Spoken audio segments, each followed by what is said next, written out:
దేశవ్యాప్తంగా హస్తం పార్టీకి కాంగ్రెస్ పార్టీ అగ్రనేత రాహుల్ గాంధీకి ఇది పరీక్షా సమయం. వాస్తవానికి 2014 ఎన్నికల్లో ఓటమి తర్వాత గత 10 ఏళ్లలో కాంగ్రెస్ పార్టీ భూస్థాపితమైనట్లు కనబడింది.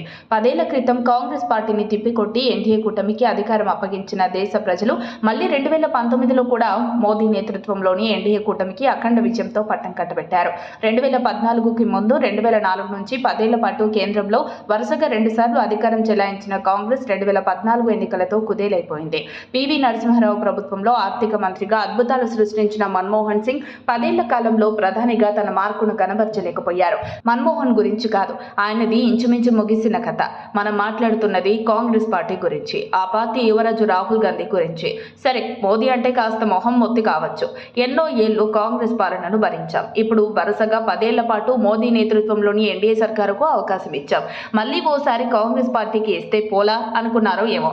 దేశ ప్రజల్లో ఓ మోస్తారు శాతం మొన్నటి ఎన్నికల్లో లోక్సభలో హస్తం పార్టీకి గణనీయమైన బూస్ట్ ఇచ్చి మళ్లీ ఊపిరి నింపారు.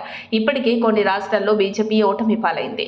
దీంతో కేంద్రంలో కాస్త స్థానాలు తగ్గాయి. వచ్చే ఎన్నికల నాటికి ఎలా ఉంటుందోనన్న చర్చ జరుగుతోంది. ఇక రానున్న 2029 ఎన్నికలు ఎటు రాహుల్ మోదీ మధ్య జరిగేది ఉండకపోవచ్చు.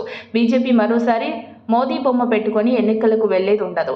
అసలు ఈ దఫా మోదీని 5 ఏళ్ల పాటు కొనసాగించడమే కష్టం కనుక వచ్చే ఎన్నికల నాటికి ఖచ్చితంగా బీజేపీ ముఖ చిత్రం మారుతుందని అంచనా వేస్తున్నారు పరిశీలకులు.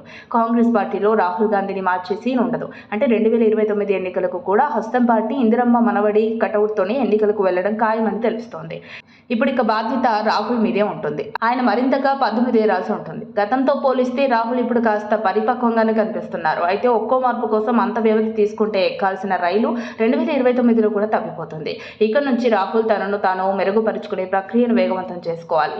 అంతా ఆయన చేతుల్లోనే ఉంది. దేశవ్యాప్తంగా కాంగ్రెస్ గెలవాలి, ప్రధాని కావాలన్న పట్టుదలే ఉంటే కాగలడు మరో ప్రధాని.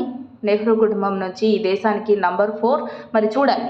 టార్గెట్ 2020-29లో కాషాయ కథ ముగిసి కాంగ్రెస్ శాఖ మొదలవుతుందో లేదో. మరిన్ని అప్డేట్స్ కోసం మా కాయ్ టీవీని సబ్స్క్రైబ్ చేసుకోండి. మా వీడియో కనుక మీకు నచ్చినట్లయితే లైక్ చేయండి, షేర్ చేయండి. మీ విలువైన అభిప్రాయాలను కామెంట్ బాక్స్లో తెలియజేయండి.